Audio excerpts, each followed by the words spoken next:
I am Tamara Thomas, And I'm Jackie Shrigley. and welcome to Urban Health Weekly, where we're just a couple of medical science nerds. Yes, we are nerds. We are definitely nerds. I come from a long line of nerds. I love it. Who enjoy talking about the latest in research and medical science news. So, how are you, my dear? I'm doing all right. How are you? We had a pretty good week this week. Lovely weather, maybe a little hot. Yes, but I didn't get to enjoy any of it because I had to go for the breast ultrasound this week, Oh, and they kept me waiting a long time because they were having some issues with I guess, the machine. So that was on the front end. Then we did it. Then on the back end, she looks at the paper. I get regular, I get the MRI and then I get the breast ultrasound for surveillance. Do you get surveillance or do you just get the regular mammogram? I get the regular mammogram, and then I have to remind them to request the ultrasound on me. So do you do it 6 months or is it all annually? It's annually. Wow, okay. It should probably be more like 6 months for me. Insurance will only pay every 6 months if you're high risk. So like I don't have the BRCA. Yeah. No. Yeah. Or if you have a family history of cancer. Okay. So then they'll pay for it. My aunt had it, but it was much later. She was in her 60s, and I think they don't consider that. They don't consider secondary. It's got to be straight linear. Like my grandfather died of prostate cancer, and then my mom died of breast cancer, and I've got the BRCA mutation, so they have to pay out. Yes, they have to. Yes. So in January I did the MRI, and then they wrote me and they're like, "We see that you had your MRI in January, and now it's time to do something else. So we're writing you so that you can make your other appointment. It's important to keep up with your breast health." So I was like, okay, I've been meaning to do it anyway. I had the referral, so I did it. And then on the back end, she looked at, because you fill out the paperwork where they ask you for any complaints and stuff. And I did feel like I had a little something that seems to pop up every time I have my period. And so I noted, because it's better to say than not say, and that it be something. Right. So then she didn't look at the paper when I handed to her when she first came to get me. Then she looks at it after she's done, after I wiped off all the jelly and put all my clothes on. And she's like, "Why didn't you tell me?" And I'm like, "You didn't ask. It's on the paper. I handed you the paper and you didn't ask." And she's like, "Oh, that's right. I usually ask, but I didn't." She usually does ask in the beginning, like, "Oh, are you having any complaints?" But because she was so caught up with the whole machine not working and trying to stay on schedule, she forgot. But that's not my fault. So she's like giving me this whole accusatory, "Why didn't you tell me?" So now I have to sit and wait for her to speak to the radiologist to give me the all clear, because she doesn't want me to leave in case they want more scans of the breast. Okay. Because I have a cyst in my left breast, and so they always keep an eye on it. Right, and that's why I don't like doing the mammograms, because they do this thing where it's already squeezed. Squeeze it. What they do is they want to squeeze it again to see how it behaves, to make sure it's what they think it is. And it's that sounds like trouble. Oh, it's agony. Yeah. Yeah. So that's why I do the MRI. Now, all right. The doctor tells you. Who reminds you, by the way? You said you've got registry. I just get a note. Oh, it's through the registry, through the hospital? Well, I don't go to the hospital for the scan. I go to a radiology. It's a radiology franchise. So are they sending the reminder, the registry through them? I'm curious. The registry is through them. They report to the registry, because they're probably part of SEER, SEER. The services.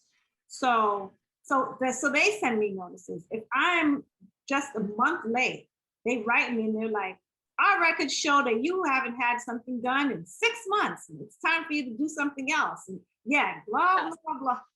All right. That's a good reminder. Yeah. It is a good reminder. It's annoying because I know, I already And know. you're so vigilant too. So Yeah. yeah.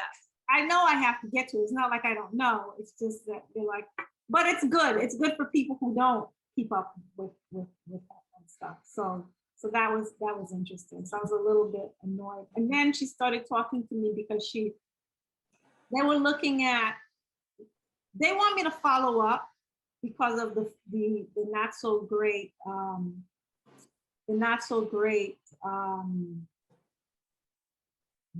virtual colonoscopy I had. And I was like, Oh yes. no, I'm not. I'm just going to have a regular colonoscopy. So just take that notation out of your system, because they're like, oh, do you need to reschedule that? And I'm like, no, I'm not. So just, it was the scan itself, the ultrasound, that part was fairly quick. A little painful because I was on my period, but it was quick. And then the administrative parts, that was what took so long. That's always the part that takes long. Yes. It just eats into your day or what. But in any event, it's done, and I'm good for another 6 months. I did forget to ask them for a disc, and because I usually ask them to give me a copy of the. Do they burn it right away for you, or you come back and pick it up a couple days later? It depends. Usually I can pick it up. I can pick it up right away. Sometimes I do have I have to go and they're taking forever, and I'll say, look, I'll be back X day, and they'll just put it at the desk and I can come back. But I forgot in all the hubbub, because I'm always good about asking. Well, I asked the technician and she told me, well, you have to ask the front desk. But then the front desk tells you, you've got to tell the technician. So where do you keep all your discs? Do you have like a folder of medical stuff? I send them to, okay. The only reason I get the disc is because I never know which provider, like my breast oncologist, she doesn't, for some reason, Columbia Presbyterian doesn't yes, access the Lennoxville radiology. Every other doctors that I go to can see it, like Mount Sinai can see it, like regular primary care doctor can see it. They're the only ones for some reason that are unable to get into that system. Okay. And it's such a pain in the butt. I figure I'm just going to burn it. So when you have that disc, do they just pop it in and take a look at it like in real time when you visit? Is that how you do it? No, I send it in advance because I have to see her in a couple of days. I mail it to them, have their radiologist look at it since that's what they specialize in. And then they call me and tell me everything's fine. And they now have it as part of. So you do that all in advance. It's not like she's looking at it as you're visiting, because that would be inefficient. Okay, she'd have to get back to you. Oh, that's wow. Yeah. But it requires administrative effort on your part. Exactly. You're the person for that. Yes. It's Me Inc. So yes. I forgot in all the hubbub. I forgot to. So I've got to make time to go back. But the good thing with Lennoxville is you don't have to go to the same exact one. You can go to any one. So there's one a few blocks away from me that I am going to just stop over there and have them burn me the disc. And that's it. That's great. That's great.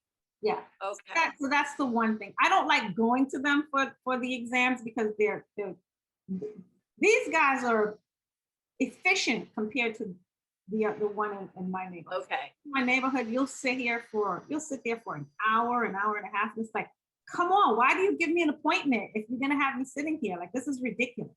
Because they take walk-ins, that's why. The other place walk-ins. So if somebody walks in 5 minutes before your scheduled appointment, you're deprioritized. Oh my gosh. So I don't like going there. But for scans, I'll go there and, I'll because I can just walk there and then they'll burn it and I'll come back in an hour or in the afternoon or something, provided the machines are working. Their machines are always so glitchy, but it's probably because it's like working, morning and afternoon, like all day, every day. So, apparently, I guess over time, wear and tear. But it's a fairly efficient process, and I'm an efficient person, so it works for me. Yes, you are. And would you say it took you like 3 hours for the MRI and then the ultrasound and the wait time and the administrative? What was like your entering the building and leaving the building? What was your time frame? Yeah. So for the MRI, they actually go much quicker because not too many people have MRIs. Right. That process tends to go a little faster. It's for the scans and for the CTs and the ultrasounds. Those tend to take a little longer because that's what most people are getting. Right. X-rays and stuff like that. MRI, I would say from the time I walk in the door to the time I walk out the door. And that's including giving me the contrast in the vein. Ooh. I would say an hour and 15 minutes. That's really not bad. Not bad. That's including changing clothes, getting. That's not bad at all. Putting the headphones on, having my blanket, because I always request a blanket because they're always accusing me of shivering. So cold. Well, it is cold in there and you have to stay perfectly still. I actually had to go back 2 years ago and redo an entire MRI set. Because you shivered? Well, I shivered, yes. I shivered. It was like in December, and they keep those rooms absolutely freezing. And so I guess I shivered, and the radiologist didn't like my scans and had me come back and do. And then the technician, he was really upset because he's looking at the scans and he's like, "These look perfectly fine. What's his problem?" He's like looking at, these look perfectly fine. He's just being lovely. In any event, but it's generally very quick. So I always request a blanket anytime I do any of those because I don't want to shiver, I don't want to make a move, I don't want to have to come back and do it all again. Ain't nobody got time for all of that. No. Wise words by that woman. So let's get into news of the week. So have you been following the Olympics at all? The Olympic trials, rather? I have been. I watched Sha'Carri Richardson do her, run and qualify. That was impressive. Oh, you saw it? Yeah, I didn't. I did. I watched it on YouTube a while back. Yeah. Oh, okay. I haven't been really following it. I've been following the headlines, and basically the track and field women have been getting disqualified left and right for breaking rules. They're saying it almost feels, except that like Joe Biden said, the rules are the rules, but it almost feels like a little mini conspiracy. And I don't really like to get into conspiracy theory stuff, but let's go down the list. So Brianna McNeil, who going to be for the U.S., they're accusing her of tampering within the results management process. Girl had to admit that she had an abortion, which is already embarrassing, to admit. And then she had made a mistake on the day filling out the paperwork. So she might have put the third instead of the second. Anybody could have done. Anybody could have done that. And now she has to air her personal business. They forced her in a public way like that. Yeah. Tampering within the results management process is what they accused her of. So she's out. Then the girl, Sha'Carri. Is she really out? She's out. Yes. Oh man. I mean, they're not going to be able to. I don't know how long their sentences are, but she's going to miss her chance. I heard Sha'Carri is like 30 days, but they've already dropped her. They dropped her. She can't do the relay. Right. I mean, she's just not going to make it in time to. So Sha'Carri Richardson testing positive for marijuana. There's a petition going around for her, but she knew the rules. She understood the rules, and that's been around a little while. That marijuana ruling. Right. It's sort of controversial because is marijuana performance enhancing? That's not the rule. That's not what they say. They say something along the lines of, I forget the language they use, but something like it's just that it's not like a good example in the spirit of the Olympics. Right, something like that. That you're supposed to be a sort of model for behavior and go ahead. No, go ahead. But the issue becomes, are they keeping up with the times?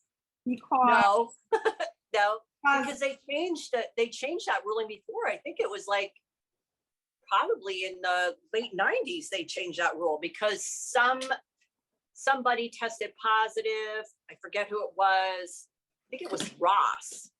He was like a snowboarder and he tested positive for weed. Yeah, here it is. Yeah, they changed the rules in 98. It wasn't on the list of banned substances until it got changed the Winter Olympics of 98. Then they made it on the list of banned substances. Really? Okay, so they Yeah. added it to the list of. Yes. Well, They there's added it to. a petition going around, to reinstate her, but I think, Twitter and social media has to kind of understand, like, this is. Yeah.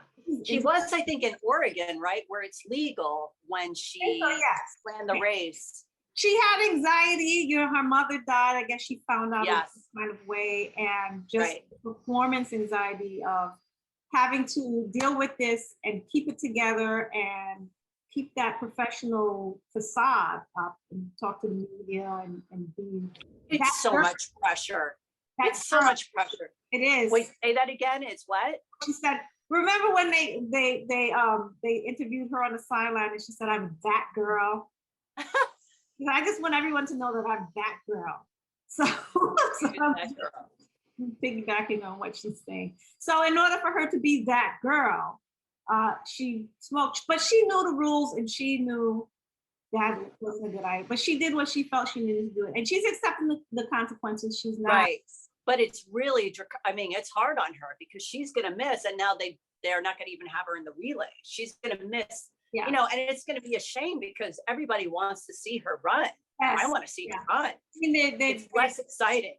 Yeah, they dubbed her the new FloJo, because she's got red. Yes, she's got that glamour, that star quality. Yes. Yeah. Well, and I think she might be LGBTQIA. She is, I think, but she's also only like 21, 22. I don't know how that works in track. Yeah. If she'll get another chance, I don't know how that works because the window, these sports are just so intense. It just feels such a shame. But also, and I kind of mourn her opportunities for endorsements and Yes. the box and all that she's just gonna miss out on. It's a shame. Yes. But she's still young, and 25 is still pretty young to get back into the game. And I don't know if she'll have the same speed and that explosive dynamic, but we'll see. So, but here's the one that really sticks in my craw. Christina Mboma and Beef Maslingi, both from Namibia.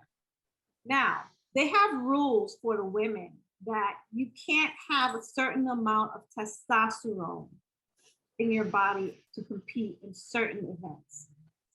These women, this is not performance enhancing. It's naturally occurring, or the way their body processes.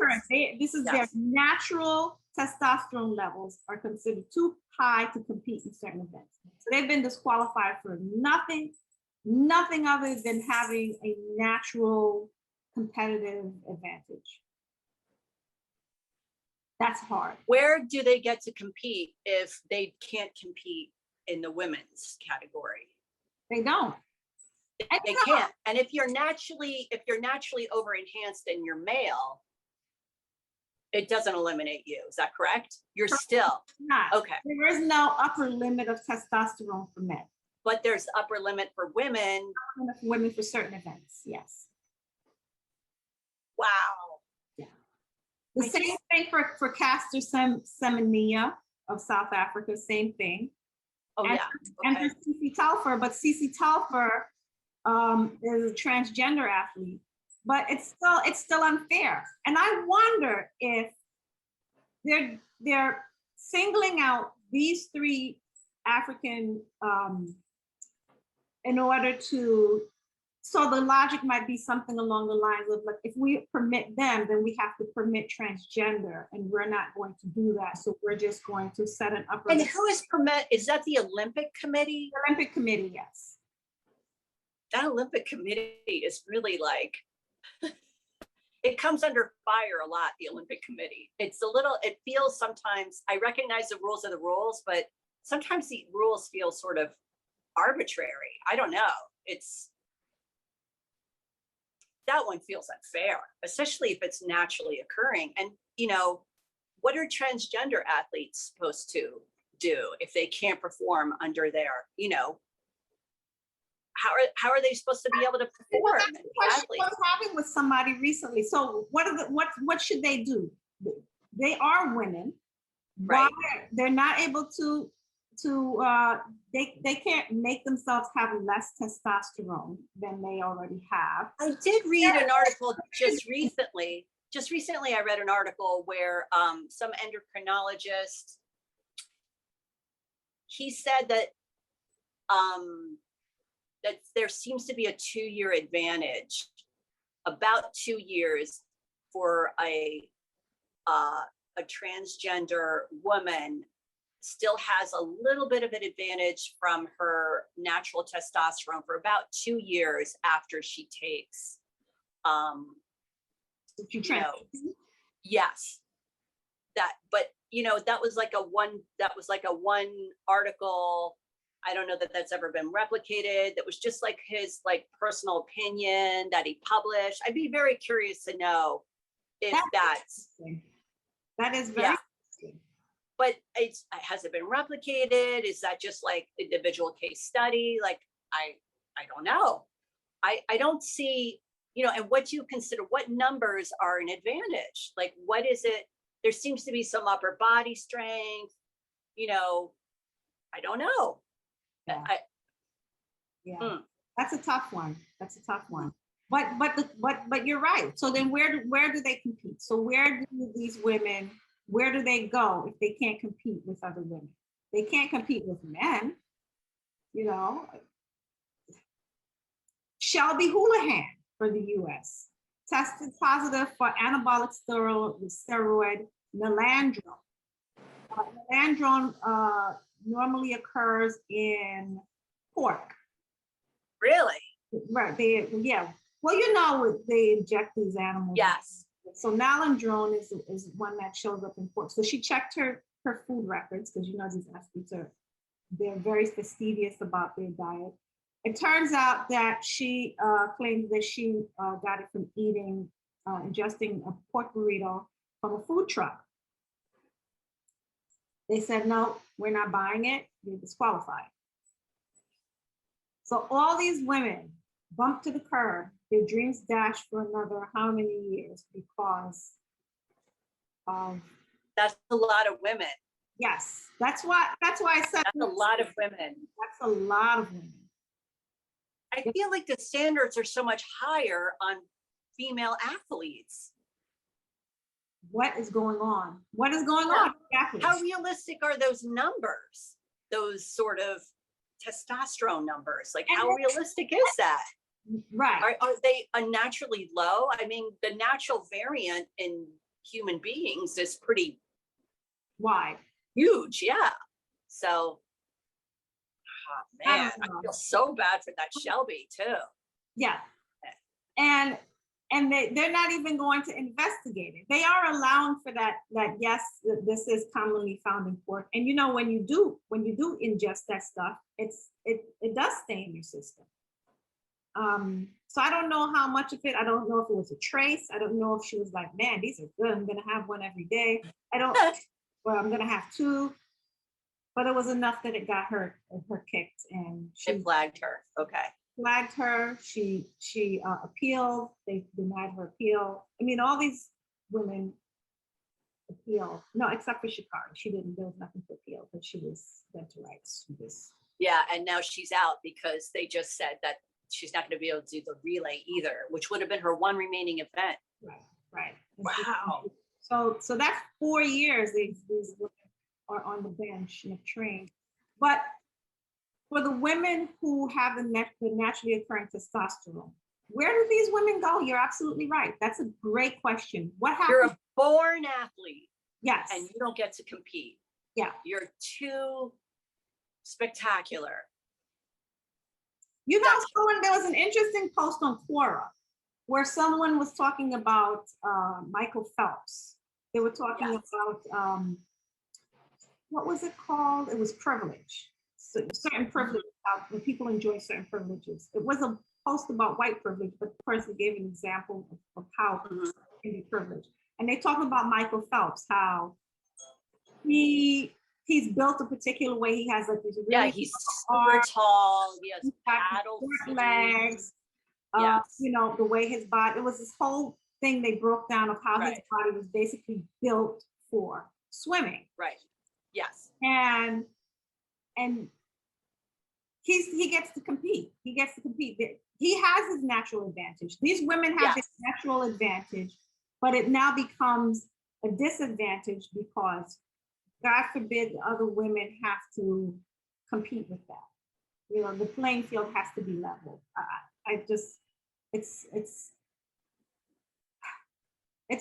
Yeah, tough. it doesn't feel like a case where being fair doesn't necessarily have to be the same. That's where it doesn't feel Yeah. right. Not, And it's exciting to see the natural, yeah. the natural variance of What that people who does. are born to be athletic. Like that's exciting to watch. Yeah. It feels like we're interrupting their destiny. Like we've just like prevented Like them. a year. This is 4 years now. They have to Yeah. go without, their flowers. I don't know. I think the Olympic Committee needs to sit down and I think they need to really reevaluate their rules and their norms to fit today. I don't know how, what that there are countries that still consider marijuana verboten, right? Yes.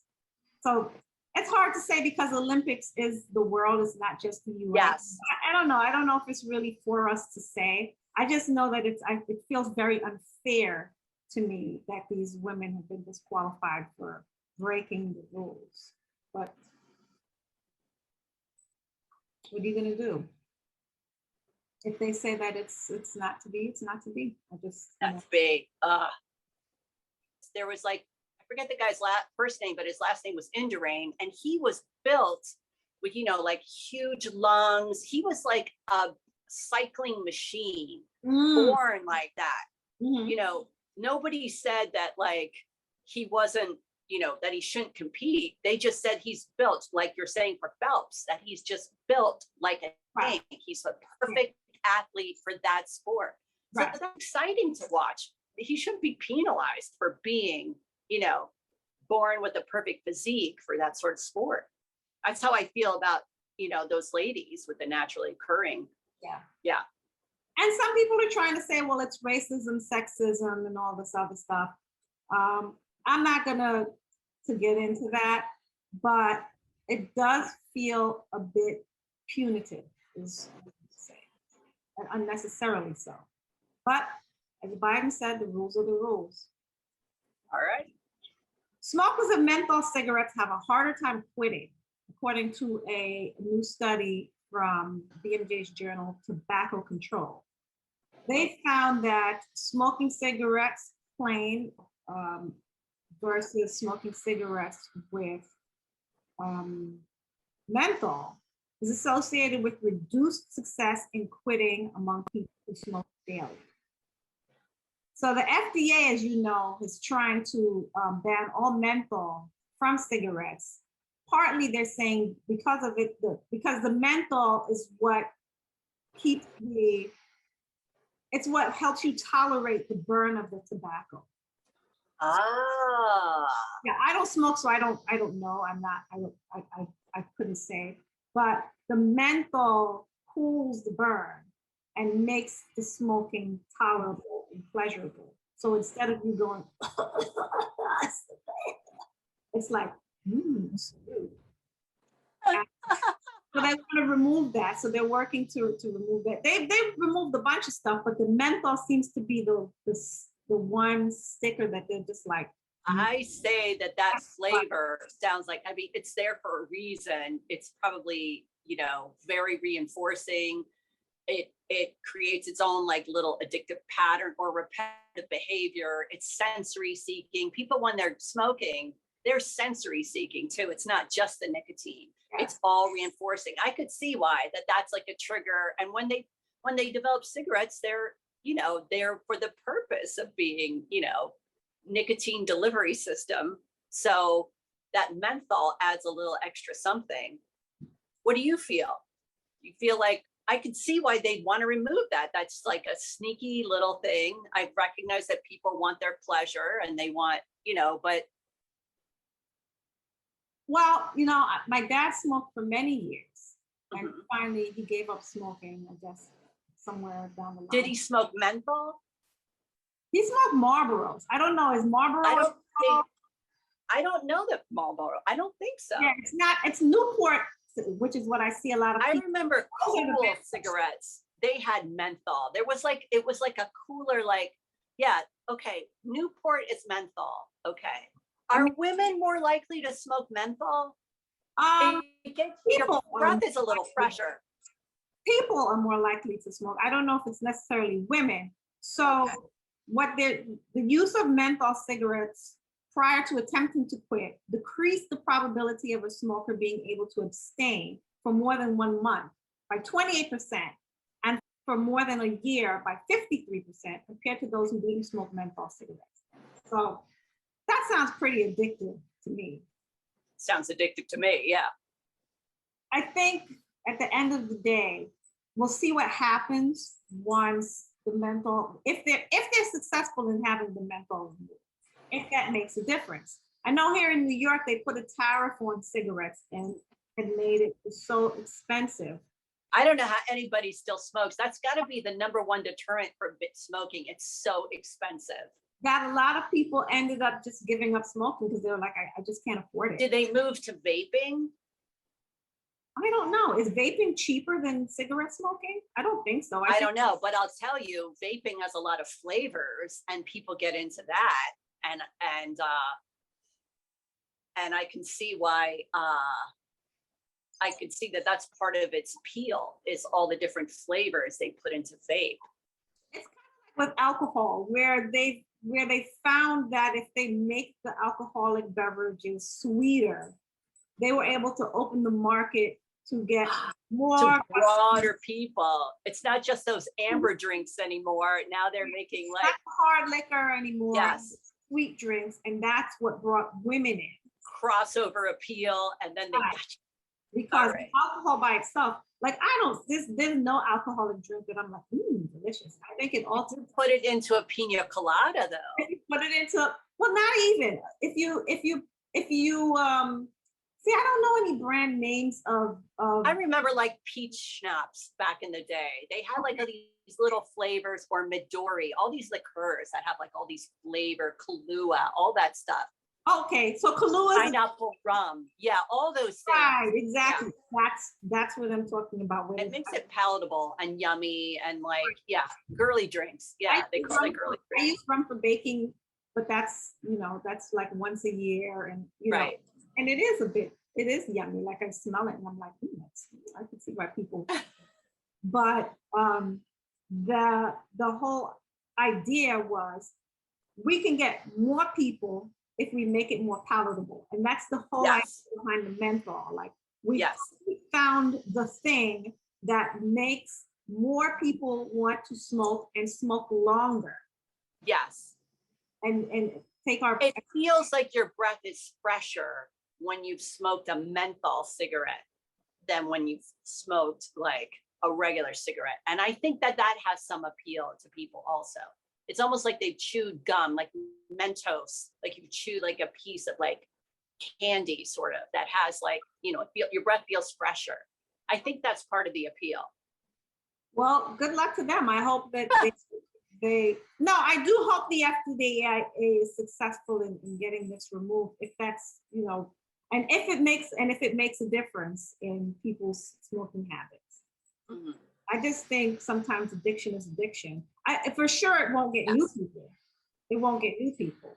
But will people who have smoked for so long say, "Oh, this just tastes awful good. I don't want this anymore"? I don't think so. I think they'll tough it out. Yeah. Or might roll it with some. Now that marijuana is legal, roll it with some marijuana, make a new flavor. You know, they might cross over into just, Yeah. instead of like roll cigarettes with the filter, save money on the filter, put them in like little tobacco pouches, and then you women make your own little cigarillo. There'll be some little side industry specifically for that. They'll figure it out. They'll figure it out. And then people always find ways to do what they want to do. Yes. So they'll figure it out. But I wish the FDA luck in getting that done.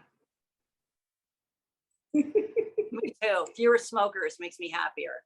Yes. No, also, with the lung cancer, you remember how she had the emphysema. Wow. Yes. And that's what killed her, Wow. They wanted her to use that iron lung thing, the oxygen tank, iron lung, the oxygen Wow. tank. And she was like, nope, I'm not going to do that. I'd rather die. And wow, that's how powerful, how much people. Well, she had stopped smoking prior to that because she just had these horrible coughing spells that would just like practically break her rib. And she lived alone, and she was afraid that, she would pass out and no one would find her. And that was when she had finally said, okay, I'm gonna quit, because I don't want to die face down in my bathtub or whatever, having a coughing spasm finds me. And then within a couple of weeks, she was gone. And I miss her to this day. But it was she was diagnosed with emphysema because of all the years of smoking, and she just said, I'm not going to do this. I'm not going to walk around with the oxygen tank. It's funny, they have these little mini tanks now that you can put in your purse. And sometimes I think if she had lived to see that, would she have been okay? Would she have done that? Yeah. She was such a young spirit. She was such a young, glamorous lady that I could see that she probably she had a different idea of wheeling around your tank.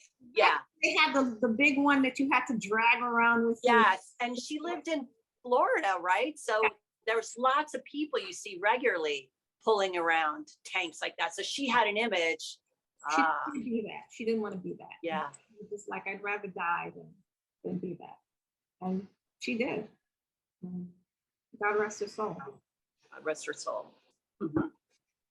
All right, on to the main story. We are going to talk about autoimmune disease. Everybody's in the land of autoimmunity in my neck of the woods. Yeah. Oh, on some scale. So my autoimmune is basically allergies and food sensitivities. Mm-hmm. My Bible, so to speak, is the Sarah Ballantyne book, and it's called The Paleo Approach, Reverse Autoimmune Disease. And I discovered this book years ago. I think I sent you a copy of the book. You did. I think it's a great book. It's an amazing book. I learned so much about autoimmune because I didn't really understand the mechanisms. And you and I are like, we want to understand the biochemistry and the mechanisms and what makes this thing. Why is that? I want to know why that is. Exactly. And so what she explained, listen, if anybody wants to get into the science of how allergies come to be or how autoimmunity comes to be, please pick that book up or pick up another book. There's plenty of information online. She also has a blog online, very informative. It's mostly I think she has a podcast as well. I don't remember the name of the podcast. I don't really listen to the podcast, but I do get the newsletter. Yeah. So if you want to know the nuts and bolts of it, I'm not going to bore anybody here with the nuts and bolts of it. But if you are curious and you want to learn more about exactly how this works, it is a fascinating read, and it will help you really understand autoimmunity. So basically, I'm just going to give you the broad strokes. Antibodies recognize a very small piece of a protein sequence, which is a sequence typically 15 amino acids long. So basically what's happening is you expose your body to an irritant over time. What happens is your immune system becomes attuned to that protein is, and there's only, a small number of proteins. There's not that many different amino acids separating us from other, proteins, from other beings, from other creatures, etc. So let's take something like, what's a common allergen? What's a common? Gluten, wheat. Is wheat common? Peanuts. Do you know? Peanuts. A lot of people have peanut allergy. Oh yeah, that's a common allergy. Yes. I mean, I do have gluten sensitivity, and we've got this. Right, but you're right. Peanut is probably the one you hear all the time. Nuts in general, but peanuts especially. Right. So you've got a peanut allergy. You eat peanuts all the time, all the time, all the time. Doesn't bother you at first, but then after a while, you start having a reaction to the peanuts. Maybe your throat itches. Maybe your face itches. Maybe your hands start itching. Maybe you cough. Maybe it happens different ways. Maybe your eyes get puffy and shut. Maybe your nose starts running. All of these are your body's immune system taking up a defense.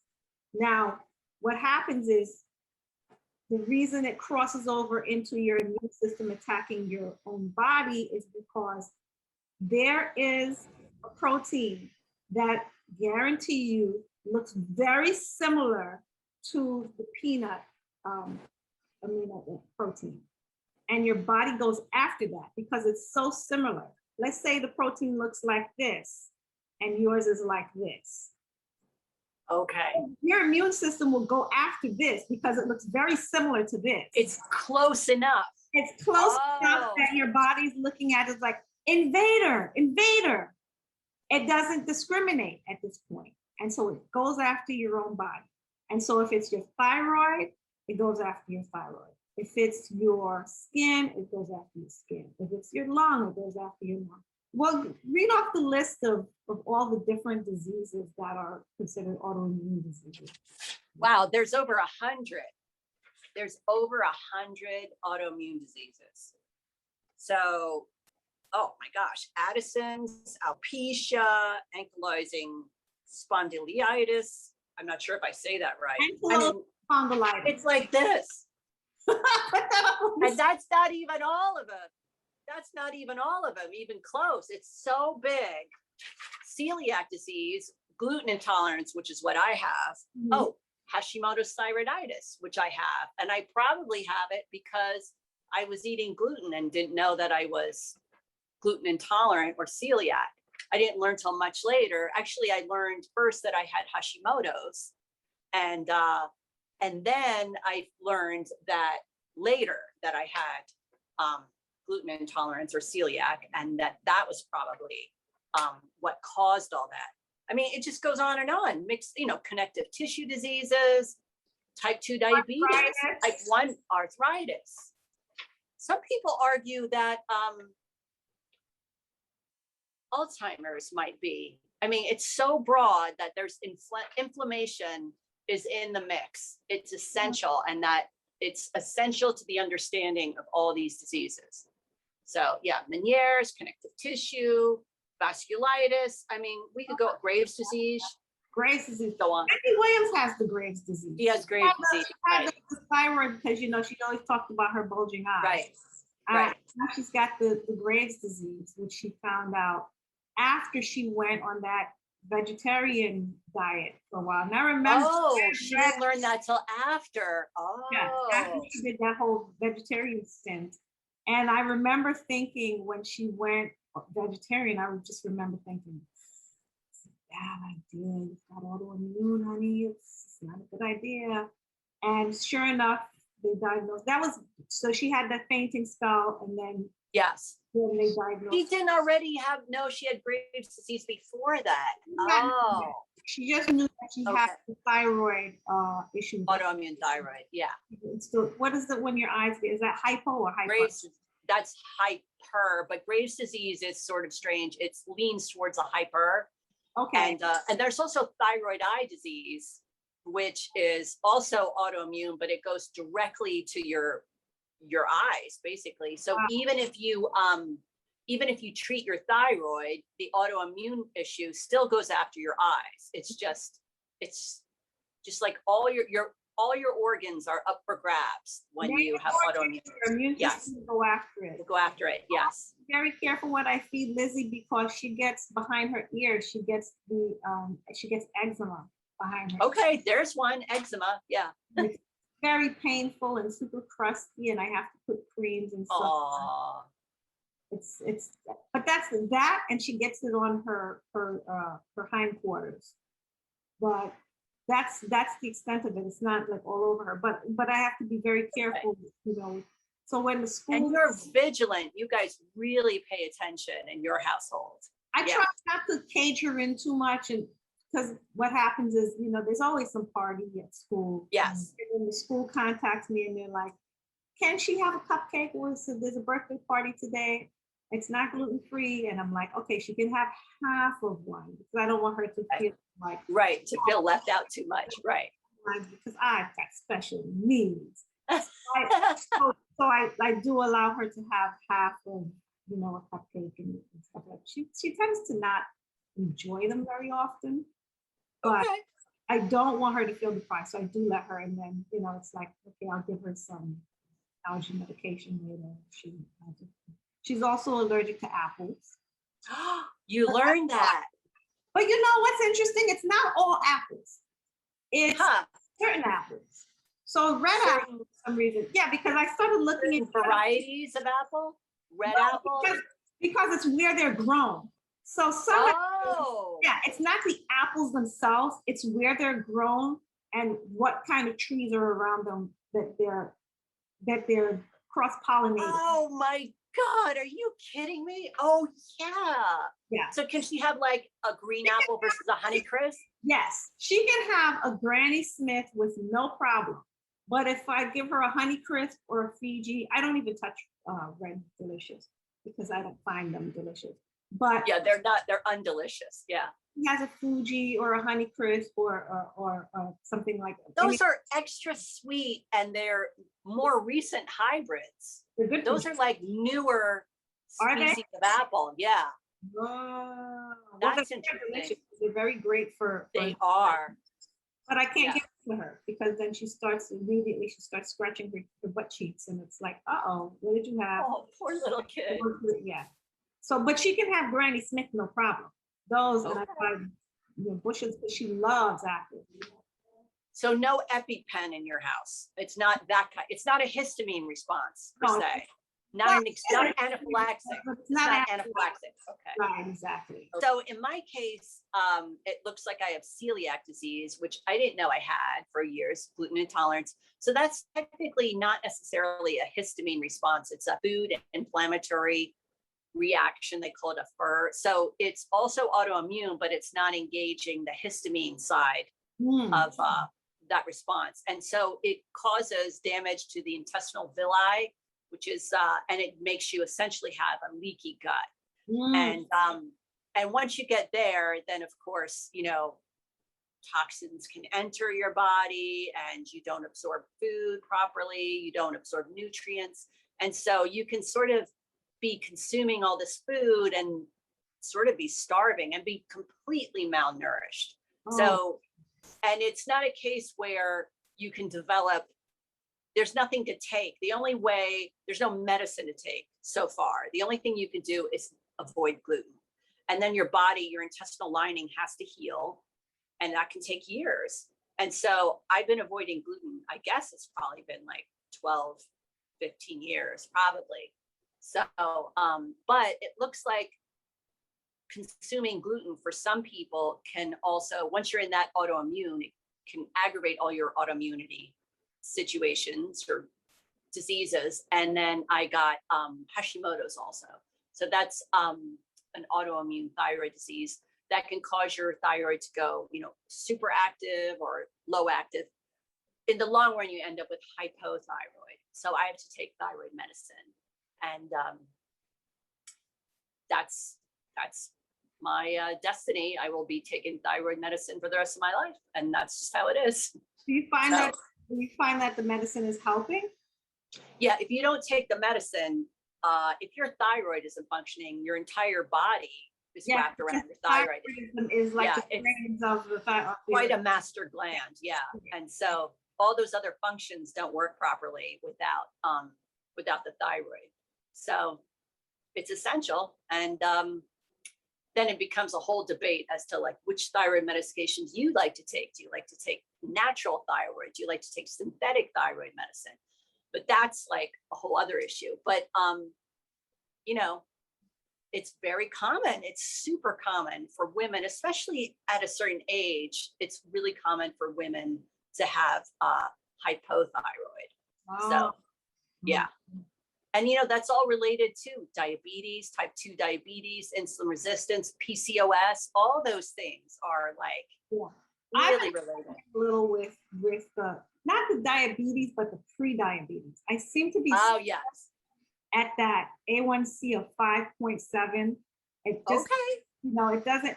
Yeah, but it's right on the edge there. It doesn't go up. Yes. It doesn't go down either. And it's so disappointing every time I go. Because you're doing everything so vigilantly. And that's what I feel like you can't, like, I feel like you have to do all that stuff. Plus some of it is not, it's not so reversible. It's just managing and being absolutely vigilant. You're still at that 5.7, huh? Yeah, but it just doesn't move. It just, like occasionally I'll get a 5.6 and then my blood goes down. But then, you know, 3 to 6 months later, it's back at 5.7. So I don't lose sleep over it, but it does bother me. It's like, how come? But now I'm hearing you say that, you know, when you have the autoimmune, it tends to.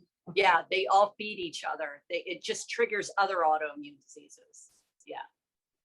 And so you eat gluten-free. Yes. I eat gluten-free. Yes. But did you know that there are certain foods that are considered gluten-free that are not really gluten-free? Like, which ones are those? So I have the Paleo Approach Cookbook. And this is Dr. Valentine. There she is. I gotta get that book. And they give you a whole list of ingredients and additives that are not really that can trigger because of your thing you're talking about. Where it's shaped like this and now it's like that. Yeah. So but bigger than that, like people think because if you use gluten-free flour that it's gluten-free. But for example, xanthan gum, depending on how the xanthan gum is made, it is oftentimes made with wheat. So if you have xanthan gum, yes, if you have xanthan gum in your ingredients and it's made from a wheat source, it is not gluten-free. Soy sauce is not gluten-free. Soy sauce is not gluten-free, yes. Yeah. So there's a bunch. I didn't know that about xanthan gum. Yes, that's a huge one. Let me see if I can find it here. There's a whole list of ingredients. At this point, I make my own blends. And actually now I'm just kind of steering a little bit more with the paleo and the keto-ish. And I'm just trying to stay away from grains in general. So it's very hard when you see the little one though. It's very hard. Yeah. Yeah. My guy is not, Calvin's not gluten-free yet, though I do test him periodically for celiac every few years. It's like I have to get like certified gluten-free oats, and I don't even use those I'm a little bit reactive to oats anyway, even when they're certified gluten-free. Yeah. Right. You know, because oftentimes it's grown in the same fields as the wheat. Yes. Yeah, it's very difficult. And it looks like sometimes the body becomes so sensitive that it starts to recognize any kind of similar protein. Yes. And goes after it. So yeah, sometimes your body can become like hypersensitive and triggered. Right. Exactly. Well, that's why that Sarah Valentine with her books, I mean, she really really explains a lot. Give you a list of grains and starches you can safely eat. So amaranth, arrowroot, beans, buckwheat, chickpeas, corn. Corn. Dr. Valentine says corn is a no-no because corn is a trigger for other reasons. Yeah. Molecularly similar as far as the body is concerned to wheat. Okay. Corn is not a good substitute according to Dr. Valentine. But I'm just reading this list here. Let's see. They also say beans, but Dr. Valentine said that She beans, doesn't love beans, right? she said they're anti-nutrient because they're not designed. You know how a lot of people get flatulence from eating this? Yes. Because it's not designed to be digested. It's designed to go in and out. It's not designed. So it's roughage. It's roughage. Well, people treat it as roughage, but it's Okay. anti-nutrient because it doesn't, it basically harms the body because it doesn't So want, as it's going out, it takes nutrients with it. as it's coming in, it's basically giving off, I think it's a I forgot the term for it. Oh, it's not phytonutrients. No. Okay. Phytotoxin. I might be wrong, but I can't remember the name. Okay. It's off of I think it's phytic acid. And that's not, Oh. and so what happens, it gives off this phytic acid that is hostile to your gut microbiome. Because its goal is to get in, undigested, be carried somewhere else, and be deposited into the earth to grow someplace else. It's not designed to give you nutrition. Ah. And Okay. that's why she says beans. So they're saying beans here. So I'm not sure how. I just lost the page. Anyway, it's a bunch of things. But those are typically what manufacturers will put forward in the place of gluten, but they're not, especially if you have celiacs, that's kind of important. Yeah. It's a filler ingredient. Yes. Well, it's a filler ingredient, but also it's deceptive because it's not really gluten-free in the sense of like the way an arrowroot, let's say, is gluten-free. But it will give you a food inflammatory response. It'll give you an inflammatory response, and it will not nourish you. So she says, vegetables, meats, she said like the vegetarian stuff is just not healthy for a person with autoimmune issues. So thinking that you're going to eat beans and rice and make up, protein that way, that's not going to be nutritious. And that's why when Wendy Williams said she was vegetarian, I was like, oh, yeah, that's not good.